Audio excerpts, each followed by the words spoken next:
Hello friends, మా అమ్మ చేసే సొరకాయ సర్వపిండి మస్తు ఉంటుంది. ఎలా చేయాలో చూద్దామా?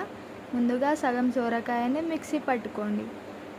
లేతగా ఉంటే తురుముకుంటే సరిపోతుంది. బియ్యం పిండిలో కారం, ఉప్పు, సొరకాయ పేస్టు, కల్యమాకు, నానబెట్టుకున్న శనగపప్పు, ఉంటే నువ్వులు కూడా వేసుకోండి, చాలా బాగుంటుంది.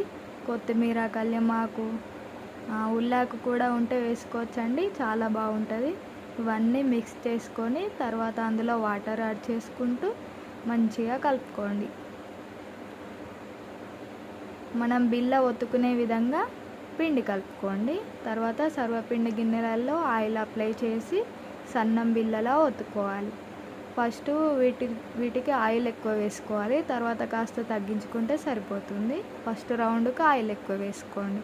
వీటికి మంచిగా హోల్స్ పెట్టుకొని ఇలా పెట్టుకోవాలి సన్నంగా. తర్వాత మంట మీడియం ఫ్లేమ్లో పెట్టి ఫ్రై చేసుకోండి. ఇలా ఫ్రై అయ్యాక దాన్ని సైడ్స్కి కూడా కాల్చుకోవాలి. ఇలా రౌండ్గా తిప్పుతూ కాలవడం వల్ల బాగా కాలుతుంది సర్వపిండి. ఇలా ఒక సైడ్ కాలాక దాన్ని తిరిగేయండి.